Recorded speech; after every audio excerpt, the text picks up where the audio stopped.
Colgate Dental Cream to clean your breath while you clean your teeth and help stop tooth decay. And Luster Cream Shampoo for soft, glamorous, caressable hair bring you Our Miss Brooks, starring Eve Arden.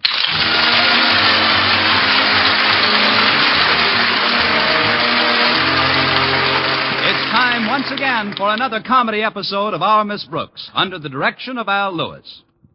Well, it usually takes a few days, but Saturday inevitably arrives, and when it does, our Miss Brooks, who teaches English at Madison High School, gets a chance to sleep late. Yesterday, she didn't join her landlady in the breakfast nook until 10 o'clock. Oh, good morning, Mrs. Davis.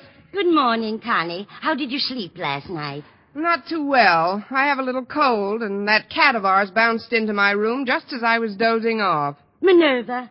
But she was only playing with her ball, Connie. I don't mind her playing ball, but I can't handle these night games that go into extra innings. Believe me, the next time Minerva keeps me up until not so loud, Connie. She'll hear you. And you know how sensitive she is. See, she heard us mentioning her name. Please, Mrs. Davis, I know Minerva's bright, but you're attributing an intelligence to her that she doesn't actually possess. Oh, but she does. I'm sure she recognizes her name. Oh, that's ridiculous. Listen. Minerva. Hi, Minerva. There you are. Wait. Here, Charlie. Nice Charlie.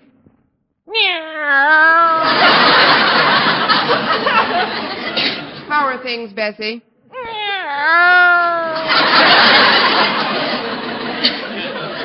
What's new, Max?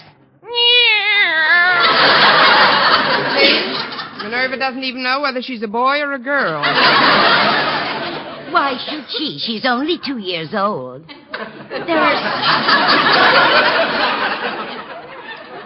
There are certain things I'd just as soon keep from her until she's older. Me too. And let's start with my nylons. Thank goodness I've got this one pair left for my date with Mr. Boynton this afternoon. Oh, do you have a date with Mr. Boynton today? No, but I'm going to suggest it as soon as he can get away from Sherry's department store. Sherry's? Yes, he's pinch hitting for a salesman friend of his who has a dental appointment.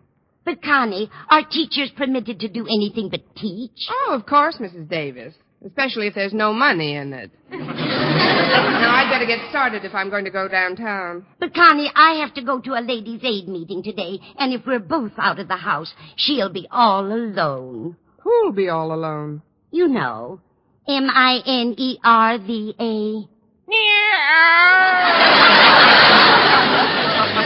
Oh, great.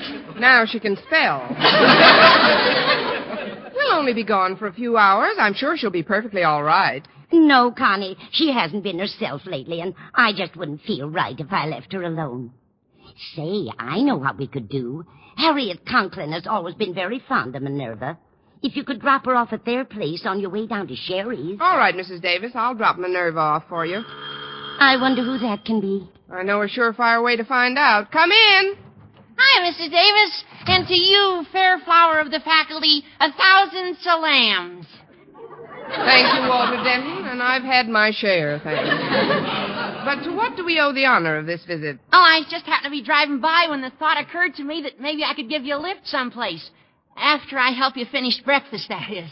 Well, now that you mention it, you can. I'm going down to Sherry's to pick up Mr. Boynton. Oh, just a minute, Connie. I was about to suggest that you borrow my car for the day. Then you could take Mr. Boynton for a nice ride in the country. Yeah, way out in the country. But, Mrs. Davis, what about you? The ladies' aid meeting isn't very far, Connie. Walter can drop me there, and I can always get a ride home. Mrs. Davis, you've made yourself a deal, and thanks very much. Not at all, dear. The keys are on the table in the hall, right next to your hat and coat. I'm on my way. Will you excuse me, Walter? You go with my blessing, O fairest of the fair. May 10,000 suns shine upon this meeting with your beloved. Thank you, Ahmed. On my way out, I'll give your camel a lump of sugar. Oh, Connie, aren't you forgetting something? You said you'd drop off you-know-who at the Conklins. Oh, sorry, Mrs. Davis. Come on, you-know-who. Oh, isn't that cute? She won't budge unless you call her by name. I know. Let's go, Clyde.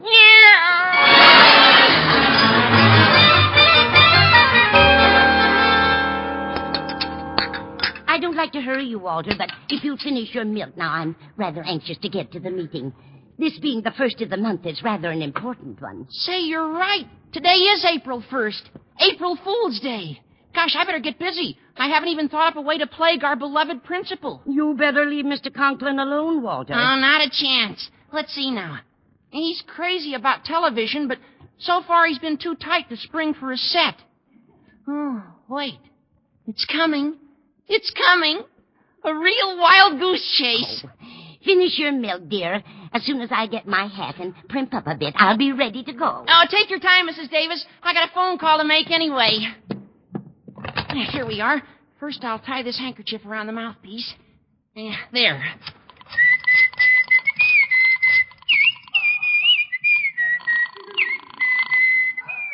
Osgood Conklin speaking. Be brief, please. Hello, Mr. Conklin. This is the Lucky Gold Mine program calling. Wallace Bacon, your spendthrift quizmaster on this end. Bacon? I don't know any Wallace Bacon. I don't believe in wasting my time in talking on the phone to people who obviously don't know. The Lucky Gold Mine program? If you answer one question correctly, Mr. Conklin, we will present to you a fabulous television set. A television set? Oh, thank you, thank you. An Admiral television set with a crystal clear 16-inch screen. Good. However, Mr. Conklin, since today is Saturday and there are no deliveries, you'll have to go down to Sherry's department store and pick it up. I'll go. What is the question, sir? Here it is, ready. In the popular song, Call of the Wild Goose, can you give me the words of the first line, whose melody goes... Do you know those words, Mr. Conklin? I must go where the wild goose goes. You certainly will. That is, congratulations, Mr. Conklin. The television set is yours.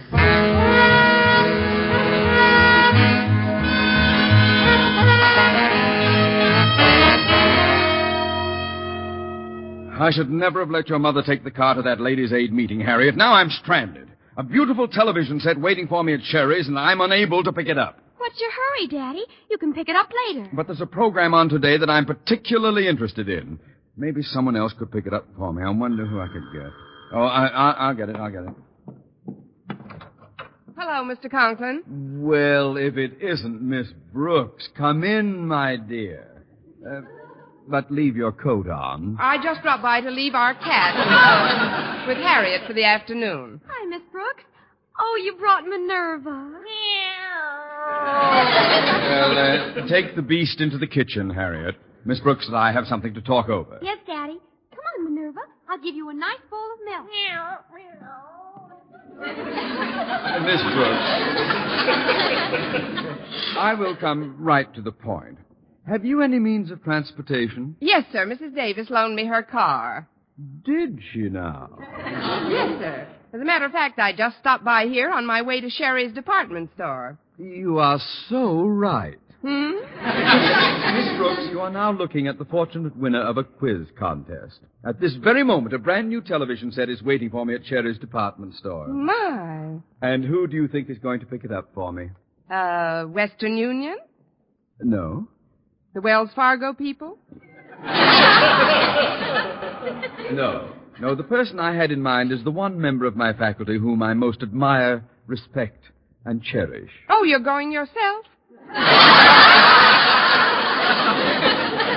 No, my car isn't home. Moreover, I must wait here for a call from Mr. Stone. The president of our Board of Education wants to consult me about his speech. Speech? Yes, he's addressing the convicts at the dedication of the new library at the county jail. It's being televised this afternoon, Miss Brooks, and I'm most eager to have my set promptly installed. Oh, but Mr. Conklin, I'm meeting someone at Sherry's. That is why I was delighted when you so graciously volunteered to pick it up for me. I volunteered? Well, forgive me, Mr. Conklin, but I didn't hear a word I said. Oh? Well, you said, and I quote, I'll be most happy to pick it up for you, Mr. Conklin. But, sir, And as you spoke, you looked squarely into the eyes of your beloved principal. That self-same principal with whom you come in daily contact, and whose pleasure or displeasure determines whether your life in the hallowed halls of Madison High shall be bearable or unbearable. I repeat, I'll be most happy to pick it up for you, Mr. Conklin.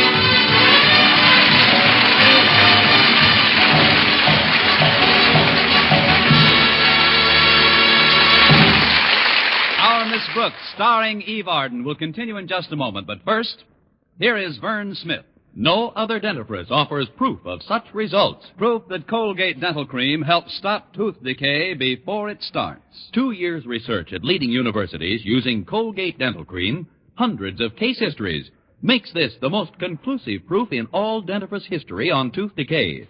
Conclusive proof that when teeth are brushed with Colgates right after eating, Colgate Dental Cream helps stop tooth decay before it starts. Yes, the toothpaste you use to clean your breath while you clean your teeth now offers a safe, proved way to reduce tooth decay. Modern science shows decay is caused by mouth acids, which are at their worst right after eating. Brushing teeth with Colgates, as directed, helps remove acids before they harm enamel. Colgate Dental Cream has been proved to contain all the necessary ingredients, including an exclusive patented ingredient for effective daily dental care. Get Colgate Dental Cream today. Big economy size, only 59 cents. Always use Colgate Dental Cream to clean your breath while you clean your teeth and help stop tooth decay before it starts. Remember, no other dentifrice offers proof of such results.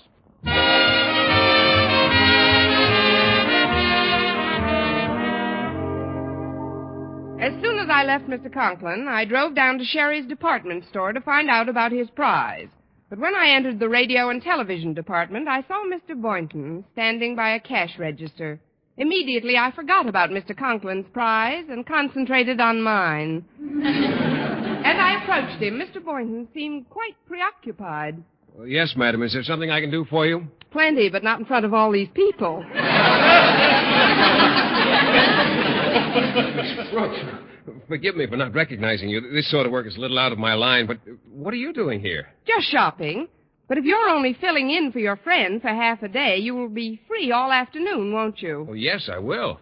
I've just got a little errand to attend to, and then I'll be free, too. Oh, really? What are you going to do? Oh, I don't know. I thought I might run down to the poultry market and watch them pluck chickens.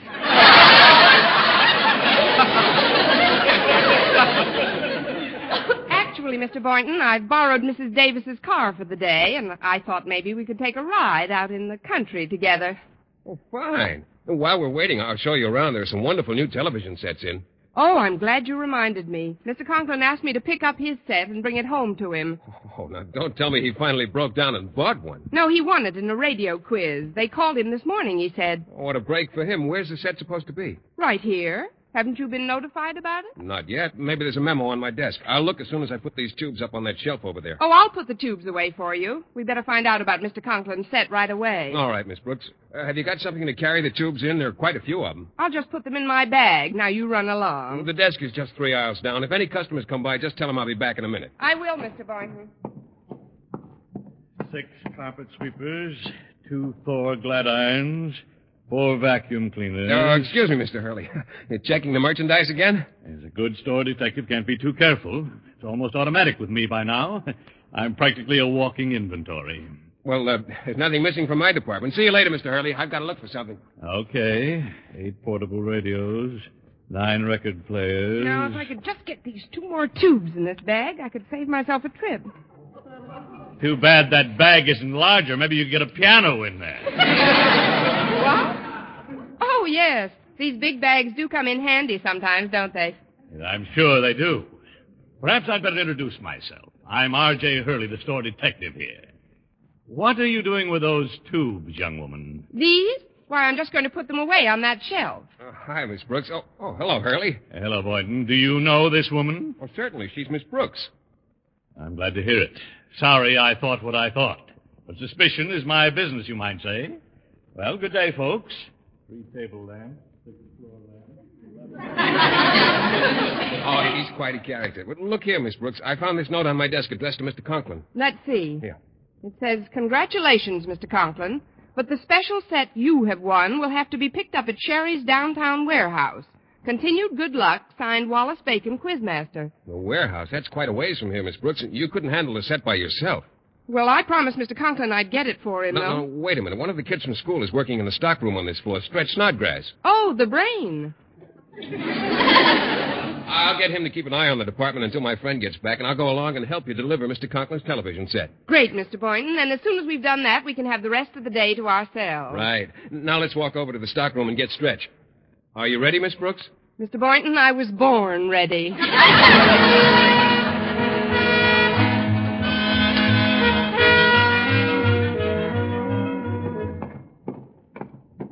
That's funny. The warehouse seems deserted. And the door is locked. Well, let's see. Say, what's this? There's a note sticking out. A note? Yeah, it says, "Dear Osgood Conklin, please forgive this oversight, but the warehouse is closed on Saturdays. If you'll return to Sherry's, you'll find your television set there. Signed, Wallace Bacon." Oh, for heaven's sake. We'll never get out to the country. Well, what do we do now? Drive back to the store? No, let's be different. Let's walk and carry the car on our shoulders.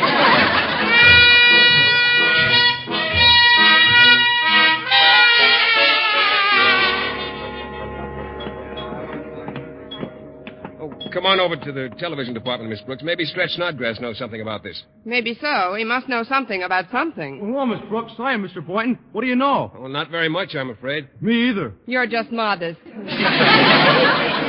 supposed to pick up a television set here that Mr. Conklin won this morning. Has the store manager mentioned it to you, Stretch? No, ma'am. I haven't seen the manager all morning. And I didn't receive no memo Miranda on it neither. No what? Memo Miranda. But I'll go take a look in the stockroom. Maybe it shut up there while I was out here. And if Memo Miranda didn't show up, maybe Carmen Miranda dropped in. No, wait. We've got to get this thing straightened out, Miss Brooks. Stretch, you go into the stockroom and see if they know anything about it in there. Yes, sir. I'll be back in a jaffy. Yes, Stretch, do hurry up. Hurry up. Look, Mr. Boynton, we can't keep Mr. Conklin waiting any longer. Why don't we just take one of these floor models to him? Between us, we could handle it easily. There's a freight elevator right over there. But, Miss Brooks, we have no authorization. Oh, it's bound to come through sooner or later. If Mr. Conklin doesn't get that set today, there'll be no living with him for the rest of the semester. Maybe you're right. I know I'm right. Now, let's see. Which one should we take? Well, they only have 5 models on display. Here's a nice one over here. Right. Let's roll it into the elevator.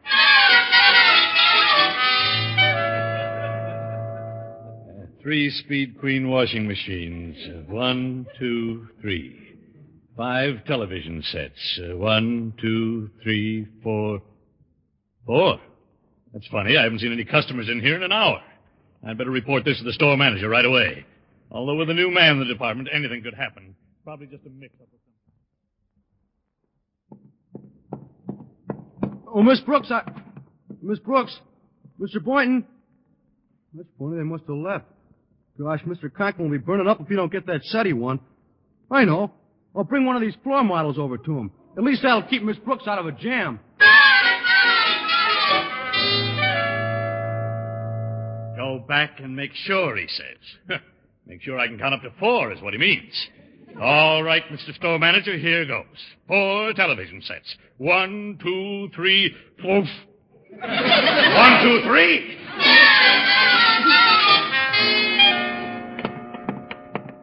Come along, Denton. We've got to get that set in a hurry. Here's the television department. But, Mr. Conklin, maybe you ought to think this thing over. Take your time before... Thanks to Miss Brooks, I have very little time left. Where she's disappeared to, I'll never know. But, sir, maybe this whole thing is a mistake. You can't just take a television set off the floor of a store without asking somebody. Well, there's no one to ask. I was told to pick it up here, and that's just what I'm going to do. Here, if it'll make you feel any better, I'll sign this sales slip and leave it on the counter. Received of Sherry's department store. Television set. Signed, Osgood Conklin.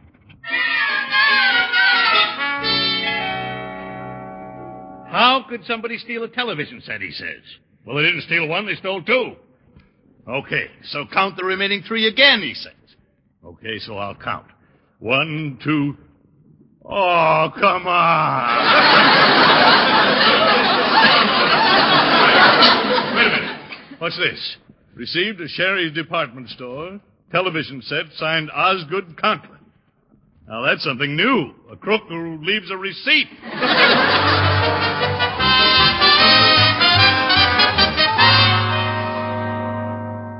Daddy was pretty angry when he made Walter drive him downtown to look for you, Miss Brooks.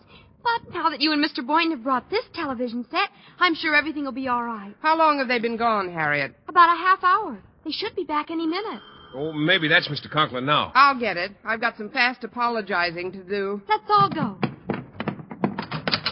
Oh, hi, Miss Brooks. Look what I brung. The television set Mr. Conklin won. Oh, no. Jeepers. Good gravy. Watch your language. It's on casters, see? Well, where'll I put it? Put it next to this other set. Mr. Conklin can use them for bookends. Miss Brooks and Mr. Boynton brought the set that Daddy won. Well, you had no right to take that one from the store. Well, that'll be reported as stolen. Holy cow. I'm a fugitive. Well, I'm as guilty as you are. Meet Connie Brooks, girl Dillinger. Well, this is serious, Miss Brooks. What are we going to do with these two sets? Let's turn them on. Maybe Hopalong Cassidy will ride one of them back to Sherry's. Hold it steady, Denton. Steady. Yes, Steady. sir. There we are. Here we go. There we are. Oh, hello, everybody. Well, I had to get it myself, but here's the television set I won. Oh, no. Jeepers. Good gravy. Watch your language. Mr. Conklin, I'd like to tell you that I'll talk to you later, Miss Brooks. Right now, I want to find a likely spot to string the aerial. Come out to the porch with me, Denton. But, Mr. Conklin, don't you think you better Oh, think... stop jabbering. On second thought, you'd better stay in here. You come with me, Boynton. Yes, sir. You too, Harriet. And we may need your long arms, Stretch. You can have them, Mr. Conklin.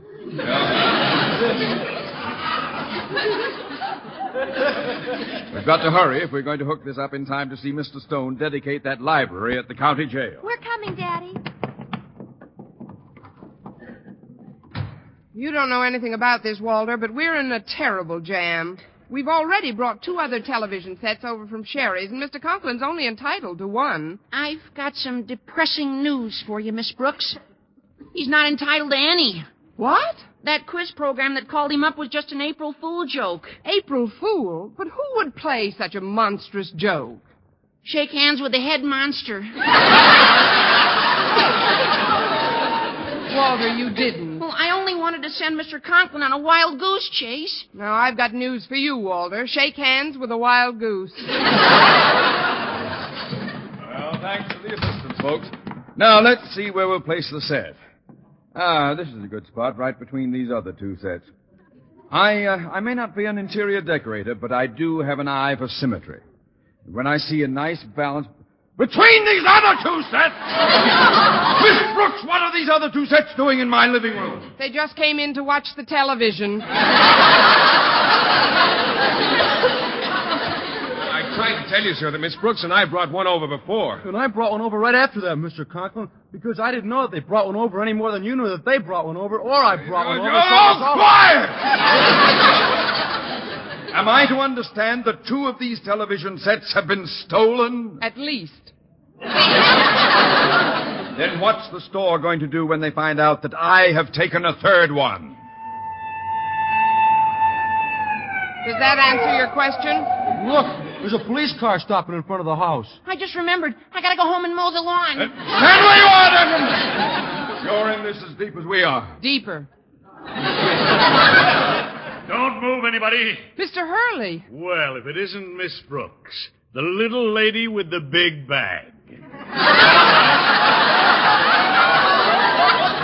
Now, Brooks, what's your story? My story? You heard me. Start singing. I must go where the wild goose goes. What the wild goose knows. Just a moment. May I ask the meaning of this outrageous and illegal invasion of my privacy? Oh, you must be the brains of the mob. This mob has no brain. I mean, this is no mob. If you don't count television sets, there are very few of us here. These sets are all the evidence I need. And as this is your house, Mr. Conklin, you're the only one who'll have to come with me to the county jail. Jail? But you can't do that. Miss Brooks, do something. Say something. So long. But I don't want to go down there alone. Mr. Boynton, Miss Brooks, you can't let me go alone. You've got to come with me to the county jail. Oh, that won't be necessary, Mr. Conklin. Not necessary? No, we can watch you on television in 15 minutes.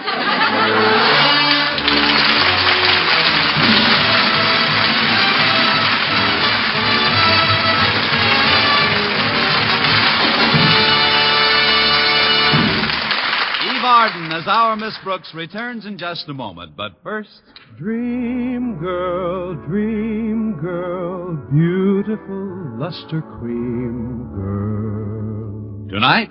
Yes, tonight, show him how much lovelier your hair can look after a Luster Cream shampoo.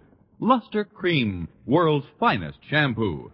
No other shampoo in the world gives you Kay Daumit's magic blend of secret ingredients plus gentle lanolin. Better than a soap, better than a liquid. Luster Cream is a dainty cream shampoo. Leaves hair 3 ways lovelier. Fragrantly clean, free of loose dandruff, glistening with sheen. Soft, manageable. Even in hardest water, Luster Cream lathers instantly. No special rinse needed after a Luster Cream shampoo. So gentle, Luster Cream is wonderful even for children's hair. Tonight? Yes, tonight, try Luster Cream shampoo. Dream girl, beautiful luster cream girl. You owe your crowning glory to a luster cream shampoo. And now, once again, here is our Miss Brooks. Well, Harriet Conklin corroborated her father's story that he'd been told he won a radio in a quiz contest. Mr. Hurley then took the 3 sets back to Sherry's and left a relieved but aggravated Mr. Conklin sitting in his living room. But if it wasn't Wallace Bacon on the phone, I was the victim of an outrageous hoax. It was only a little April Fool joke, Mr. Conklin. Oh, it was. But who played it on me, Miss Brooks? That I really can't say. You really can't, Miss Brooks? Of course not, Walter. We April Fools have to stick together. Next week, tune into another Our Miss Brooks show brought to you by Luster Cream Shampoo for soft, glamorous, caressable hair and Colgate Dental Cream to clean your breath while you clean your teeth and help stop tooth decay. Our Miss Brooks, starring Eve Arden, is produced by Larry Burns, written by Al Lewis, with Joe Quillen and Lester White, and the music of Wilbur Hatch under the direction of Maurice Carlton. Mr. Boynton is played by Jeff Chandler, Mr. Conklin by Gale Gordon. Others in tonight's cast were Jane Morgan, Dick Crenna, Gloria McMillan, Leonard Smith, and Willard Waterman.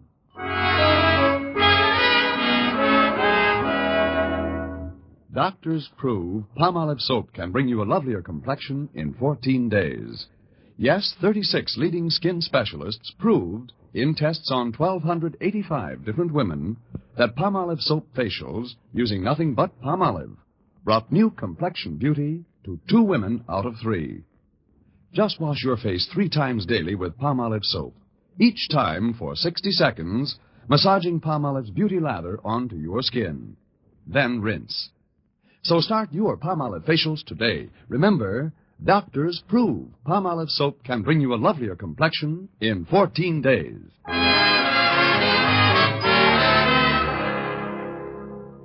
Join the American Cancer Society's 1950 Cancer Crusade. 22 million Americans now living will die of cancer unless the present cancer death rate is reduced.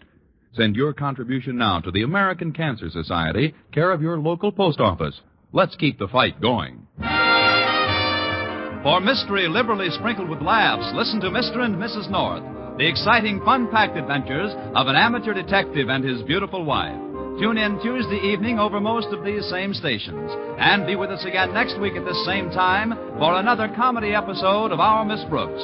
Bob Lamont speaking. This is CBS, the Columbia Broadcasting System.